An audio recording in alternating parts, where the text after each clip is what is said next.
अस्सलामुअलैकुम, आप देख रहे हैं न्यूज़ आई। मैं हूं अब्सा कोमल। आज कौमी असेंबली का इजलास हुआ जो अब से कुछ देर पहले आप लोग देख रहे थे। इसमें फ्रांस के सफीर को मुल्क से निकालने की करारदाद पर बहस हुई। बाद अज़ां ये मामला कमेटी के सुपुर्द करके इजलास को मुलतवी कर दिया गया। हुकूमत ने 11 फरवरी 2021 को तहरीक लबैक से एक मुआहिदा किया, फिर उसके साथ बातचीत भी शुरू की गई, लेकिन हालात यहां तक पहुंच गए कि तंजीम पर ही पाबंदी लगाना पड़ गई। हुकूमत ने कलअदम तंजीम से मुज़ाकरात के मुशर्रफ दौर की याद ताज़ा की। तवील मुज़ाकरात के नतीजे में मामला बिलाखिर वहीं आकर तय हुआ जो 11 फरवरी के मुआहिदे में मौजूद था। इस पर पीपल्स पार्टी का रिएक्शन आया। बिलावल भुट्टो जरदारी ने अपने ट्विटर पर एक पैगाम के जरिए इस बात का ऐलान किया कि ये सब कुछ हुकूमत का अपना किया धरा है, वो अब असेंबली के पीछे ना छुपें बल्कि अपने किए को खुद साफ करें। JUI और मुस्लिम लीग नून ने भी हुकूमत पर इस सारे मामले पर कड़ी तनकीद की। ऑपोजिशन का यह मौक़िफ़ है कि हुकूमत ने इस मामले को दुरुस्त तरीके से हैंडल नहीं किया और उन्होंने मुआहिदा भी ऐवान में पेश करने का मुतालबा किया अब से कुछ देर पहले कौमी असेंबली के इजलास में। अब सवाल यह है कि हुकूमत ने क्या वाकई इस मामले को हैंडल ठीक तरीके से नहीं किया? क्या ऑपोजिशन के सवालात और एतराज़ात के पीछे जवाब है? और क्या हुकूमत को ऑपोजिशन की जो जमातें हैं जो इस बात का बार बार इजहार भी कर रही हैं, इनको एतमाद में लेना चाहिए था? दूसरी तरफ हुकूमत ये बात वाज़ेह कर रही है कि मामलात तमाम जो है वो खुश असलूबी से तय हुए हैं, लेकिन इस पर भी अब सवाल ये उठता है कि क्या मुल्क अब बहरान से निकल आया है? क्या कोई दूरस्त किस्म का मुस्तकिल किस्म का हल इस सारे मामले का निकल आया?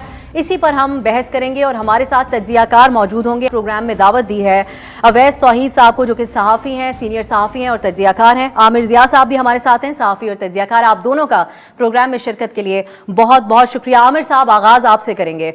आज जो सारी कार्रवाई हो रही है वो आपके सामने है। कल प्राइम मिनिस्टर साहब ने वाज़ेह तौर पे एक बात कही, उन्होंने जो कि खुशाइंद भी है कि उन्होंने काफ़ी क्लैरिटी दे दी। उन्होंने कहा फ्रांसीसी सफ़ीर को भेज देना इतना सिंपल नहीं है जितना इसको बना के पेश किया जा रहा है। तिजारती, मुआशी, बैनुल अक़वामी ताल्लुकात, इन सब चीज़ों पर मामलात असरअंदाज हो सकते हैं।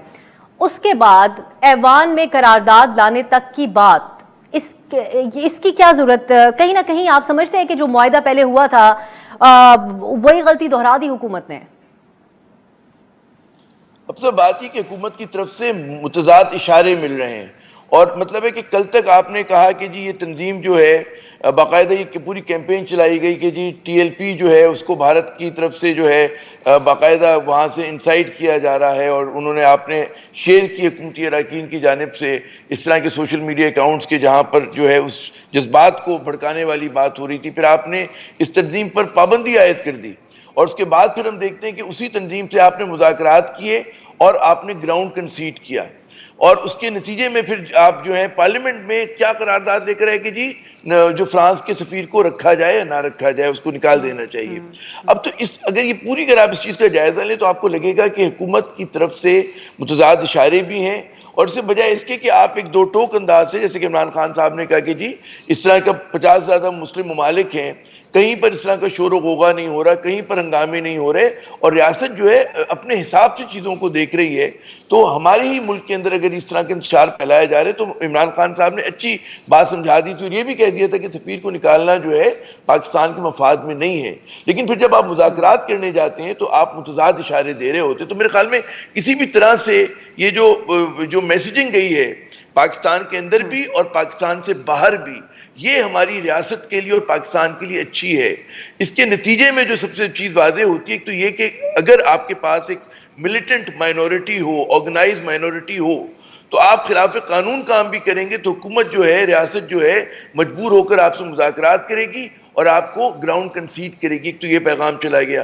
दूसरा पैगाम ये ज़ाहिर बैरून मुल्क में चला गया कि जी पाकिस्तान में आपको एक हिजानी कैफियत नज़र आती है, आपको नारकी की सूरत हाल पैदा करना बज़ाहिर बहुत आसान नज़र आता है। तो ये भी किसी तौर पर पाकिस्तान की जब कोशिशें हो रही है कि जी मीशत को बहाल किया जाए, इकोनॉमी को जो है हमारी अच्छा किया जाए और पाकिस्तान का इमेज जो है दुनिया में बेहतर बना के पेश किया जाए, तो उसके लिए भी नुकसानदेह है। और इसके नतीजे के अंदर जो तीसरा सबसे बड़ा बात है कि हुकूमत की रिट, रियासत की अमलदारी कहाँ चली गई। तो मेरे ख्याल में तमाम सवाल आते हैं कि जिससे उम्मीद की जगह मायूसी लोगों के दिलों में, जहनों में ज्यादा होती है। और जी कंफ्यूजन भी। अवैस साहब की तरफ जाते हैं। अवैस साहब, प्राइम मिनिस्टर जी, साहब की स्पीच कंफ्यूजन। की आमिर साहब बात कर रहे थे, आपकी नजर में क्या अहमियत है? और फिर ये क्या हुकूमत ने बहुत ज्यादा मिक्सअप नहीं कर दिया बहुत सारी चीजों को? कल तक प्राइम मिनिस्टर साहब खुद बयान कर रहे थे कि पूरा एक नेक्सस है, ट्विटर के ऊपर किस तरीके से उन्होंने देखा रुझानात थे, दुश्मन कुव्वतें इस्तेमाल करने की कोशिश कर रही हैं सारी सिचुएशन को। तो फिर उसके बाद ये सारे मुज़ाकरात, करारदाद, बातचीत और ये सारी चीजें ये कंफ्यूजन में इजाफा नहीं करती?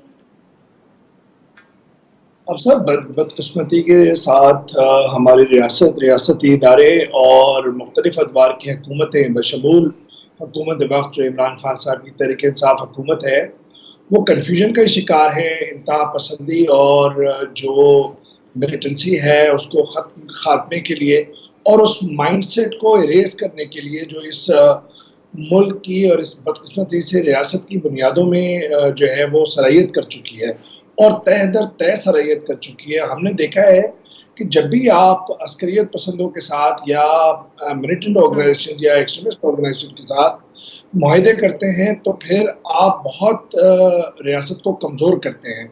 हमने शिकई के अंदर कमांडर नेक मोहम्मद के साथ देखा, जनूबी वज़ीरिस्तान में, शुमाली वज़ीरिस्तान में कमांडर गुल बहादुर के साथ देखा। इसी तरह हमने माजी के अंदर सूफी मोहम्मद सवात के जो तालिबान थे जब वहाँ पे देखा।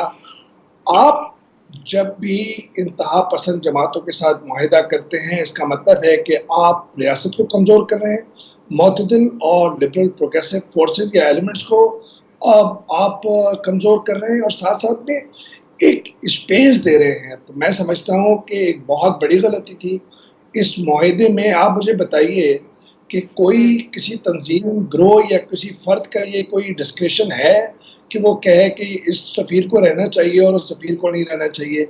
ये ख़ारजा पॉलिसी रियासती इदारे हुकूमत वक्त का काम है या इन इंतहा पसंद तंजीमों का काम है? तो मैं समझता हूँ कि एक तसलसल के साथ हम कन्फ्यूजन का शिकार हैं। और फिर ये देख लीजिए कि ये जमात इस कन्फ्यूजन में मीडिया को भी घुसेड़ दिया है ना अब साहब, कि आप एक दफ़ा कहते हैं कि जी ये सियासी जमात है और इलेक्शन में हिस्सा लेती है और उसके बाद आप उसको कहते हैं कि जी ये इंतहा पसंद जमात है, और तो मीडिया कहाँ जाए? मीडिया को आप कहाँ पे रखते हैं? तो कि कन्फ्यूजन के अंदर आज भी आप देख लीजिए पार्लियामेंट के अंदर एक से एक बड़ा मुसलमान बना हुआ था। क्या मैं, आप और आमिर मुसलमान नहीं है? क्या ये मुसलमान मुल्क नहीं है? किसको ये मुसलमान कर रहे हैं? 95-96% तो है इधर, तो जो 2-4% है उनको भी आप भेज दें। ये इमेज इतना डिस्टॉर्ट हुआ है, इमेज इतना मुझे डिस्टॉर्ट ब्रेक हुआ की है। तरफ जाना है अवैस साहब, हम वापस आके यहीं से बात को आगे बढ़ाएंगे। लेकिन जो बात आप कह रहे हैं यकीनी तो कंफ्यूजन हुकूमत में नजर आई हमें, वो मीडिया कवरेज पे पाबंदी लगा के मिस इन्फॉर्मेशन का जो बाजार गर्म रहा, इसके ऊपर तो सभी बात कर रहे हैं इस वक्त। ये स्ट्रैटेजी हुकूमत की, इसके पीछे क्या सोच थी और दीगर मामला बात करेंगे एक ब्रेक के बाद।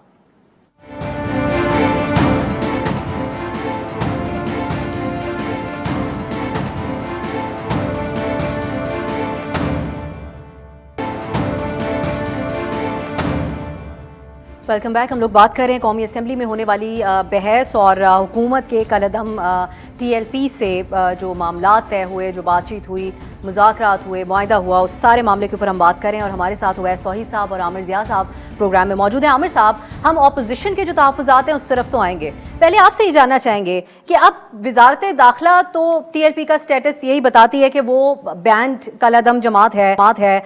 जो मुकदमात ख़त्म किए गए हैं 4th शेड्यूल समेत, फिर मुज़ाकरात में तय होने वाली जो बातें थी उनमें से इस पे अमल दरामद हुआ आज करारदाद कौमी असेंबली में पेश करने की सूरत में। तो जो ये सारी बातें कलदम करार देने के बाद मान ली जाना हुकूमत की तरफ से, इस वक्त हुकूमत की क्या प्रेसिडेंट सेट किया है, क्या पोजीशन है हुकूमत की सारे मामले के ऊपर? पहली बात तो ये साबित हुई कि मजमूए तजादाद है। दूसरी ये कि बहुत ही कमज़ोर लीडरशिप है कि ज़रा सा सामने एक चैलेंज आता है तो ये अपीजमेंट की पॉलिसी की तरफ चले जाते हैं।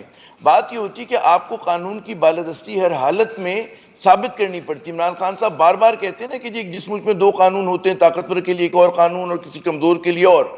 तो हमने देखा कि रियासत पाकिस्तान और उसके इदारे जब कोई उसके सामने ब्लैकमेल करने के लिए आ जाता है, सड़कों पर आ जाता है, तो रियासत जो है उससे निगोशिएट करना शुरू कर देती है। ये सारा का सारा अपना इशू है क्वालिटी ऑफ लीडरशिप का। आप अगर याद करें, हमारी अपनी तारीख हम देखें बड़े सगीर पाक व हिंद की, اس میں اگر سر سید احمد خان اس قسم کے تنگ نظر متعصب مولویوں کی بات سنتے تو جو ہے نا بر صغیر کے مسلمان جو ہیں وہ تعلیم سے دور رہتے، جدید تعلیم نہ حاصل کر پاتے، علی گڑھ یونیورسٹی نہ بنتی، اور علامہ اقبال صاحب جو ہے ریکنسٹرکشن آف اسلام جیسا مارکت الارا کام نہ کرتے، ان کو اپنی شاعری جو جس طرح کی انہوں نے کی اور جس میں انہوں نے بالکل واضح کہا کہ جی ملا کی اذاں اور ہے، مجاہد کی اذاں اور، تو وہ یہ نہ کرتے، اور قائد اعظم محمد علی جناح پاکستان موومنٹ نہ چلا پا رہے، کیونکہ اس وقت کے جتنے مولوی حضرات تھے جو تنگ نظر، جو اسی طرح کے مولوی تھے، جنونی بات کرتے تھے، سڑکوں پہ آ جاتے تھے، اسلام کا نام لیتے تھے لیکن اسلام پہ عمل نہیں کرتے تھے۔ ہمارا مذہب تو سب کو پتہ ہے کہ جی دین فطرت ہے، اس میں اعتدال ہے، اس میں میانہ روی ہے، اس میں کوئی کام جو خلاف عقل بے نہیں شک ہوتا بے ہمارے شک مذہب میں۔ تو اس میں اگر آپ دیکھیں کہ پھر اسی دین کے نام پر اور حضرت محمد مصطفیٰ صلی اللہ علیہ وسلم کی ذات مبارکہ کی اگر ہم بات کریں، اور جس کی یہ بھی کہتے ہیں کہ جی ہم کو ان کی ہر چیز کی کوشش کرنی چاہیے کہ ان کے چلن پہ چلیں اپنی چھوٹی موٹی اصلاحات کے ساتھ، تو اس میں آپ دیکھیں کہ جی ہم پھر اپنا جو عمل ہے وہ اس کے بالکل متضاد ہوتا ہے۔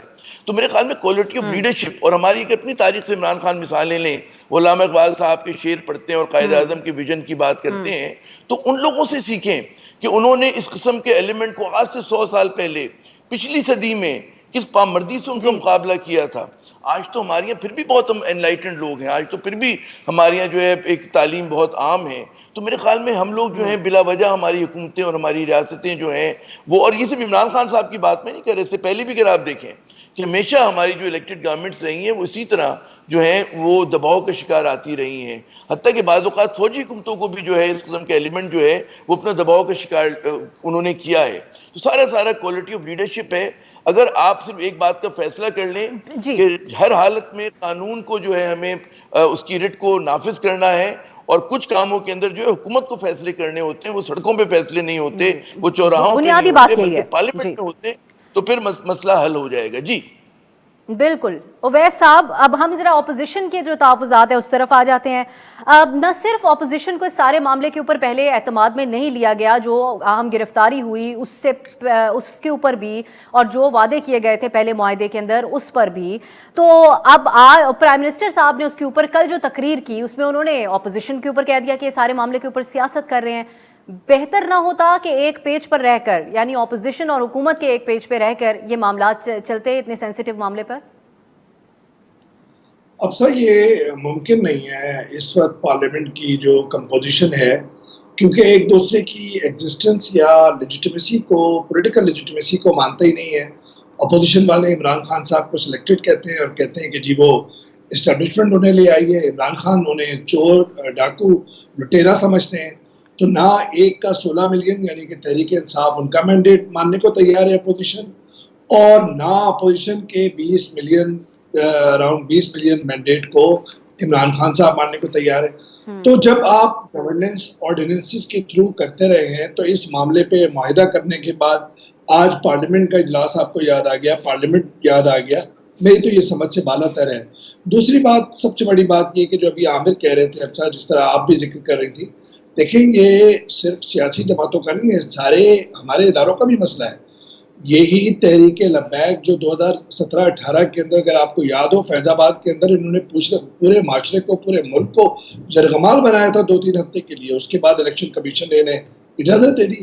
قاضی فائز عیسیٰ کے جو بھی اختلاف ہو، جو بھی ان کے خلاف کیس چل رہا ہے، وہ ایک علیحدہ بحث ہے، لیکن ان کے ججمنٹ میں کیا چیز ایسی نہیں تھی جو آج آپ نے کہا کہ ان کے اکاؤنٹ بھی فریز کر دو، یہ انتہا پسند جماعت ہے۔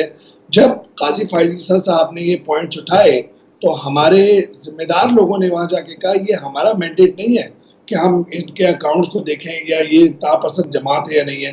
کہاں گیا نیشنل ایکشن پلان، کہاں گیا مشرف صاحب کی 2002 کے اندر کہ جی کالعدم قرار دے دی ہیں ہم نے ساری تنظیمیں، نام بدل کر فرقہ وارانہ جماعتیں کرتی رہی ہیں۔ کتنے افسوس کی بات ہے اچھا کہ 70,000 لوگوں کی جانیں ہم نے گنوائی ہیں، $200 بلین کا ہم نے اپنی معیشت کو نقصان پہنچایا ہے، پھر بھی ہم مغرب سے تانے لیتے ہیں اور اپنے آنگن کے اندر انتہا پسندی کے شعلوں کو مزید ہم جگہ دیتے ہیں اور مزید ہم اس کو تیل فراہم کرتے ہیں۔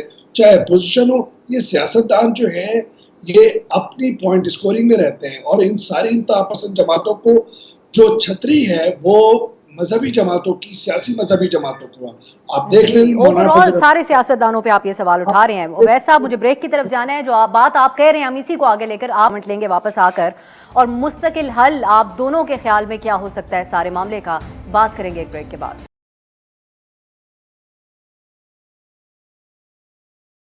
ब्रेक के बाद खुश आमदीद। गुफ्तगू आप मुलाहिजा कर रहे हैं अवैस तौहीद साहब से, और आमिर ज़िया साहब हमारे साथ मौजूद हैं। आमिर साहब, आप ये कमेंट इस पे पहले कर दें। 2017 में फैज़ाबाद धरने के बाद नेक्टा की तरफ से एक तफसीली रिपोर्ट जारी की गई थी, जिसमें उनकी तरफ से खबरदार किया गया था इस जमात की सियासी अमल, इंतहा पसंदी और इसका असर आगे हो सकता है मुमकिन तौर पर उससे, लेकिन कोई अमल दरामद नहीं हुआ। इस जमात ने न सिर्फ ऑपरेट भी किया बल्कि सियासत में भी हिस्सा लिया। अब क्या गारंटी है कि इसको कलअदम करार देने के बाद नाम बदल कर किसी और अंदाज में इसी तरीके से हालात दोबारा नहीं खराब, को मुस्तकिल हल आपको सारे मामले के अंदर नजर आ रहा है? पहली बात तो कि मैं बेखबर आदमी हूं, मुझे नहीं पता ये बात कि ये इस जमात के स्टेटस क्या है। अगर कलअदम है तो हुकूमत ने मुज़ाकरात क्यों किए, और अगर कलअदम है तो फिर उसकी बात मानकर जो है आप रेजोल्यूशन क्यों लेकर आए पार्लियामेंट के अंदर। एक बहुत बड़ा सवाल है और तजाद है, ये मेरे ख्याल में सवाली निशान रहेगा। मुस्तकिल हल क्या है? देखिए, मुस्तकिल हल जो है वो है रूल ऑफ लॉ, कि अगर रियासत जो है या हुकूमती इदारे जो हैं वो कुछ इस बात का फैसला कर लें कि जी हम किसी भी किस्म के लसानी ग्रोह हो, फ़िरका वाराना ग्रोह हो, कोई मजहबी ग्रोह हो, उसके हाथों ब्लैकमेल नहीं होंगे, और अगर कोई जो है कानून को हाथ में लेगा, कोई भी हो, तो उसको उसके साथ रियायत नहीं होगी। ये नहीं होगा कि उसका नाम जो है फोर्स स्केड्यूल में डालकर आप निकाल देंगे, गिरफ्तार करके छोड़ देंगे। वो लोग कि जिन्होंने 800 पुलिस वालों को जख्मी किया हो, 4 पुलिस वालों को शहीद किया हो, उनको जो है आप उनके साथ कॉम्प्रोमाइज करेंगे और उनके साथ जो है आप हाथ मिलाएंगे। और ये सिर्फ इस जमात की टीएलपी की बात नहीं हो रही है, माजी में भी हमने देखा 12 ऐसा हुआ इस मुल्क में। हालत ये, मुझे याद है एक मरतबा की कराची में कैंपेन चली कि जी रिक्शा में साइलेंसर लगना चाहिए, तो रिक्शा वालों ने जुलूस निकाला, तो हुकूमत उनसे मुज़ाकरात करने के लिए तैयार हो गई थी। तो हमारे यहाँ हर मुनज़्ज़म गिरोह के आगे, वो इंटरेस्ट ग्रुप हो, वो मजहबी ग्रुप हो, लसानी हो, जिस तरह का भी हो, उसके आगे जो हुकूमत है वो हथियार डाल देती है। तो ये जब तक आप इस तरीके कार को नहीं बदलेंगे, और बिल्कुल वो जो बात है कि आप ये नेशनल एक्शन प्लान को हम भुला बैठे, हमने दहशतगर्दी के खिलाफ यकीनन जो है बड़ी कामयाबियां हासिल की, लेकिन इंतहा पसंदाना सोच के खिलाफ अभी हमें बहुत काम करना है। वो हमें अपने तालीमी इदारों में करना है, हमें अपने सोशल मीडिया पे करना है, हमें अपने मेन स्ट्रीम मीडिया में करना है, ताकि हम एक मुतदल इत्ताल पसंद जो है समाज बन सकें। एक ऐसा समाज जिसमें जदीदियत हो, जिसके अंदर जो अपनी ट्रेडिशन में भी पेवस्त हो, लेकिन साथ साथ वो दुनिया के लिए अपने दरवाजे बंद ना करता हो।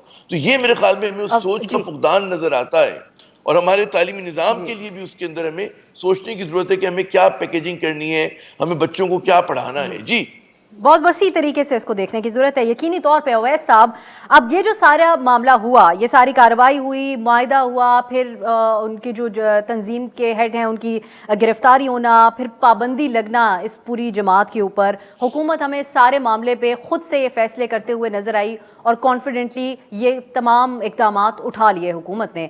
अब ये जो फैसला है कि जिन्होंने अमन व अमान ख़राब किया उनको रिहा किया जाएगा, मुकदमात ख़त्म किए जाएंगे, इस पे कॉन्फिडेंस दुरुस्त है हुकूमत का कि उसके बाद हालात दोबारा उतने खराब या उससे ज्यादा खराबी की तरफ नहीं जा सकते?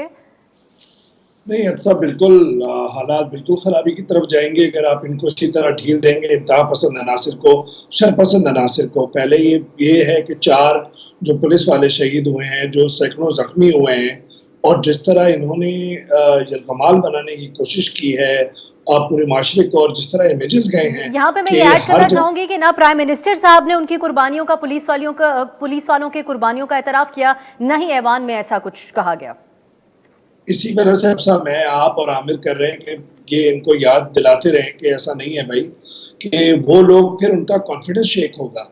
और ठीक है, गलतियां हम ढूंढते हैं पुलिस वालों में, उनसे भी ज्यादतियां होती हैं, लेकिन ये कैसा है जब वो रियासत की रिट कायम कर रहे हैं, तो आप जिनके हाथों वो शहीद हुए हैं, जिनके हाथों वो जख्मी हुए हैं, जिनके हाथों उनके साथी जो है वो जख्मी होकर उनको यलगमाल बना लिया गया, और इमेजेस इसी तरह के गए हैं। पाकिस्तान के अंदर जो है पुलिस वालों को, 11-12 पुलिस वालों को जो है यलगमाल बना लिया कि एक्सट्रीमिस्ट फोर्स ने, जो फ्रांस के खिलाफ मुजाहरा कर रही है। अब ये बताइए कि जिस मौके पर आपकी रियासत, और मुझे इस बारे में शक नहीं है, जो बहुत सारे लोगों को हमेशा माजी की गलतियां ढूंढना शुरू कर देते हैं, अब اٹس ویری امپورٹنٹ پوائنٹ کہ اس وقت ریاستی اداروں میں ایک تبدیلی کی سوچ ہے موجود کہ ماضی کی یہ جو انتہا پسند جماعتیں ہیں ان سے کس طرح ڈیل کیا جائے، اور زیرو ٹالرنس کی پالیسی بھی ہے. اسی وجہ سے 27 پوائنٹ میں سے 24 پوائنٹس میں ہم نے پروگریس کی ہے فیٹ اپ میں. لیکن ماضی کا بیگیج بہت بڑا ہے، اور جب حکومتیں یا ادارے اس طرح کے موقعوں پر ان انتہا پسند عناصر کے ہاتھوں یا کوئی بھی ان کے جو بھی ویسٹڈ انٹرسٹ ہوں کسی بھی شخص کے یا کسی بھی گروہ کے، اگر اس کے ہاتھوں بلیک میل ہوں گے تو پھر واپس آپ پیچھے جائیں گے، یعنی کہ ایک قدم آگے اور 2 قدم پیچھے. اگر آپ یہ دیکھیں کہ کتنا اس وقت سینسیٹیو مسئلہ ہوا ہے، زیرو ٹالرنس کی پالیسی ہے پوری دنیا کے اندر، ایک ٹرسٹ ڈیفیسٹ بھی ہے افغانستان کے بارڈر پر. افغانستان پیس پروسیس ابھی اٹکا ہوا ہے ایک بہت نازک مرحلے سے، تو اس کا مطلب ہے وہ بھی آپ کا جی والیٹائل بارڈر ہے. ایسٹرن بارڈر جو انڈیا کے ساتھ ہے وہ بھی ہے.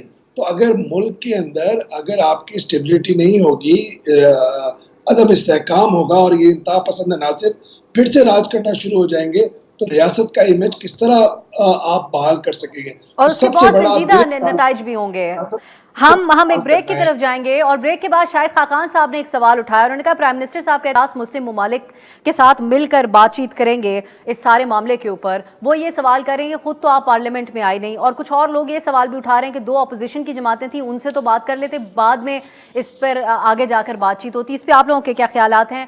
بات کریں گے ایک بریک کے بعد.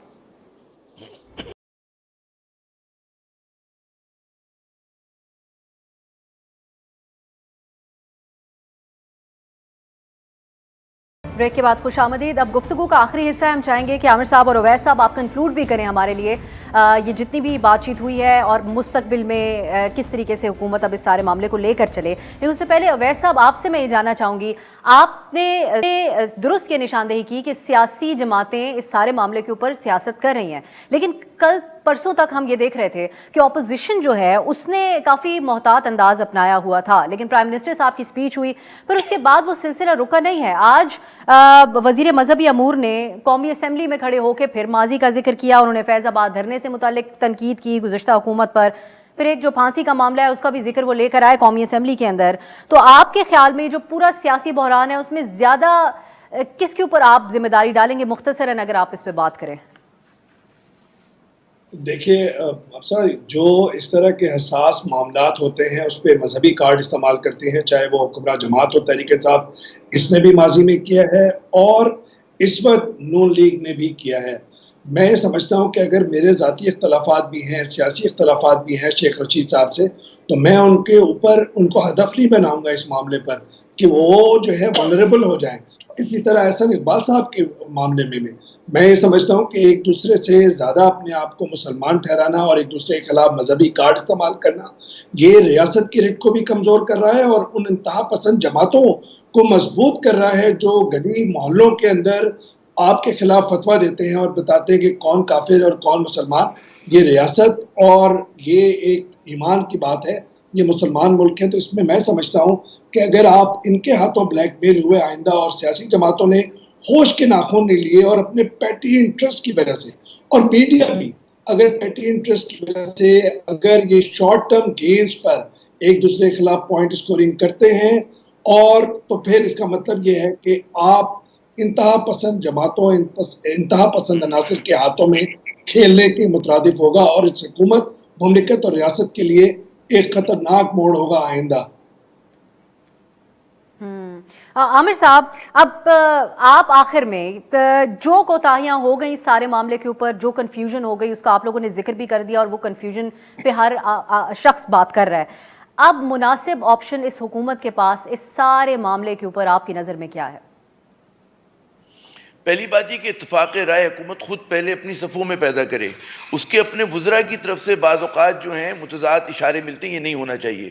جب آپ حکومت اپنے اندر ایک کہتے ہیں نا، اور اداروں کے ساتھ بیٹھ کر وہ اپنے لیے حکمت عملی وضع کر لیتی ہے، اگر اس کی یہ ترجیحات میں شامل ہے، ایک تو میں یہ پتہ نہیں کہ حکومت کی ترجیحات میں شامل ہے یا نہیں ہے، کہ انہوں نے انتہا پسندی کا قلمہ کرنا ہے اور پاکستان کو ایک کہتے ہیں نا ماڈریٹ ریاست بنانا ہے، ایک کہتے ہیں نا پروگریسو ڈیموکریٹک ریاست بنانا ہے، جدید ریاست بنانا ہے، تو اس کے لیے ان کو اپنے اندر پہلے کلیئرٹی کی ضرورت ہے. اور اس کے بعد جب آپ کے پاس کوئی کہتے ہیں کہ گراؤنڈ ایک پیپر آ جاتا ہے, کوئی آپ کے پاس خیال آ جاتے ہیں, اسٹریٹجی آ جاتی ہے, تو پھر جو آپ کی مین اسٹریم پولیٹیکل پارٹیز ہیں ان کو اعتماد میں لینے کی ضرورت ہے. دیکھیں لڑائی جھگڑے چلتے رہتے ہیں, کرپشن کے مقدمات بھی چلنے چاہیے, ہم نہیں کہتے کہ نہ چلیں, لیکن ساتھ ساتھ جو ڈے ٹو ڈے امور ہیں ریاست کے وہ متاثر نہیں ہونے چاہیے. اور جو ہماری حزب اختلاف اس کو بھی یہ سوچنا چاہیے کہ اگر وہ سیاسی بالغ النظری کا مظاہرہ نہیں کرے گی تو یاد رکھیں کہ یہی سیاسی جماعتیں جو فرقہ وارانہ ہیں یا لسانی ہیں یا جو تنگ نظری کی سیاست کرتی ہیں وہ خود ان کی سپورٹ بیس کو ایروڈ کر رہی ہوں گی, اس کو کم کر رہی ہوں گی. کیونکہ آپ یاد کریں کہ اگر مسلم لیگ کے کسی نے ووٹ بینک کو کم کیا تھا تو وہ ٹی ایل پی نے کیا تھا. تو آپ کو ان اداروں, ان کہتے ہیں نا سیاسی جماعتوں کو اپنے انلائٹنڈ سیلف انٹرسٹ کے اندر انہیں چاہیے کہ جناب ہم rules of the game minimum طے کر لیں کہ جناب یہ چیز بالکل نامنظور ہے, آپس میں ہم لڑتے رہیں گے, لیکن وہ لوگ جو سسٹم کو گرانا چاہتے ہیں تو وہ چاہتے ہیں کہ یہ سسٹم تو والا ہو جائے, اس کے اوپر کوئی کمپرومائز نہیں ہونا چاہیے. جی آپ ایڈ کیجئے گا اویس, کچھ آپ کی بات پہ ایڈ کرنا. جی کہ ساری سیاسی جماعتوں کے منشور مینیفیسٹو میں یہ ہونا چاہیے کہ وہ کسی کالعدم تنظیم جو نام بدل کر انتخابات میں حصہ لے رہی ہو یا انتہا پسند عناصر کا کوئی گروہ ہو یا تنظیم, لوکل باڈیز ہو, صوبائی اسمبلی کا الیکشن ہو, ضمنی انتخابات ہو یا نیشنل اسمبلی, اس میں ان کے ساتھ کوئی سیٹ ایڈجسٹمنٹ یا انڈرسٹینڈنگ نہیں کرے گی. تو یہی میں سمجھتا ہوں کہ ایک بہت بڑی پیشرفت ہوگی آنے والے دنوں کے اندر. جو ان کے دل جو میلے ہیں اور ایک دوسرے کے خلاف مذہبی کارڈ استعمال کرتے ہیں وہ پھر انہیں نہیں کرنا پڑے گا سیاست کے اندر. کافی مؤثر قسم کا یہ ایک حل ہو سکتا ہے. عامر صاحب آپ کمپلیٹ کریں, پھر آخری کامنٹ ہم اویس صاحب سے لیں گے. جی ایک تو یہ بات ہوگی, پھر دوسری بات یہ کہ ایک اور میرے خیال میں جو براڈر ایشو ہے, ٹی ایل پی سے بڑھ کر ایشو ہے, کیا ریاست پاکستان میں جمہوریت کے نام پر آپ کو فرقہ وارانہ اور لسانی تنظیموں کی اجازت دینی چاہیے؟ مطلب آپ ایسی قانون سازی کر سکتے ہیں کہ جس میں کوئی بھی پولیٹیکل پارٹی ہو وہ اس طرح کا کردار ہو کہ وہ جب تک چاروں صوبوں میں نہیں ہوگی اور تمام فرقوں کی نمائندگی نہیں کرے گی آپ کو اجازت نہیں ہونی چاہیے. ایک بہت بڑا ایک ریفارم ہوگا, انیشیٹو ہوگا, کیونکہ ہم نے دیکھا کہ آپ دیکھیں کوئی پشتون بن کر سوچتا ہے, کوئی مہاجر بن کے سوچتا ہے, کوئی پنجابی, کوئی شیعہ, سنی. یہ بات آپ کی بالکل درست ہے. وقت کیونکہ کم ہے, آخری کامنٹ عامر صاحب آپ کی قطع کلامی کی معذرت, آپ سے ہم اویس صاحب سے لیتے ہیں. اویس صاحب کنکلوڈ آخر میں آپ کیسے کریں گے, کیا لاہے عمل بنایا جا سکتا ہے کہ خدا نخواستہ اللہ نہ کرے دنیا کے کسی کونے میں کبھی کوئی اس طرح کی بات ہوتی ہے دوبارہ تو ہمارے پاس ایک طریقہ کار ہو جس کے تحت پاکستان اس پہ آواز اٹھائے, کیونکہ یہ تو برداشت یقینی طور پہ کوئی مسلمان نہیں کر سکتا, اس میں کوئی شک ہی نہیں ہے, کوئی شک کی گنجائش بھی نہیں ہے. پر اثر طریقے سے پاکستان کی طرف سے آواز اٹھائی جائے بجائے اس کے کہ اپنے ہی ملک میں کچھ لوگ باہر نکلیں, اپنی املاک کو نقصان پہنچائیں, غریبوں کے رکشے جلائیں اور عوام کو مشکلات میں گھیر دیں, جس طریقے سے ہم دیکھتے آ رہے ہیں. بالکل اب صاحب, میرے خیال میں آپ نے بہت اچھا کنکلوڈ کیا ہے کہ یہ او آئی سی کا ایک ہے تو بہت ہی غیر فعال سا ایک پلیٹ فارم, اس کو بھی یوز کیا جا سکتا ہے. یورپی یونین اور پھر یو این اور دوسرے جو ادارے ہیں وہاں پر اس پہ آواز اٹھائی جا سکتی ہے کہ آپ اس طرح کے اگر ایکشن لیں گے یا اس طریقے سے آپ freedom of expression so called استعمال کرنے کی کوشش کریں گے جس سے ریلیجیس سینٹیمنٹ جو ہیں وہ ہرٹ ہوں گے کسی بھی فرقے کے, کسی بھی مذہب کے, تو پھر وہ ایک بد امنی اور بے چینی پھیلے گی, خاص طور پہ مشرقی ممالک یا مسلمان ممالک میں. لیکن ایک بات میں سمجھتا ہوں کہ جو ہمارے ریاستی اداروں کو کرنی چاہیے وہ یہ کہ اگر آپ کو انتہا پسندی کو خاتمہ کرنا ہے تو اس کے خلاف کاؤنٹر نیریٹو کے لیے, بیانیے کے لیے آپ معتدل اور روشن خیال لوگوں کے ساتھ الائنس کریں, ان کا کانفیڈنس, ان کا اعتماد جیتے, نہ کہ واپس انہی مذہبی اور انتہا پسند جماعتوں کے ساتھ آپ کا کوئی. اور ویسا میں اس پہ ایڈ کرتے کرتے کلوز کروں گی کہ بحث بھی ہو, بحث بہت سارے معاملات میں ہی لے کے آتی ہے, کسی چیز پہ بات نہ کرنا مسئلے کا حل نہیں ہوتا, جتنی زیادہ بات ہوتی ہے اتنی زیادہ معاملات بہتری کی طرف جاتے ہیں. ناظرین آج کے لیے اجازت دیجیے, آپ سے انشاءاللہ ملاقات ہوگی کل. خدا حافظ.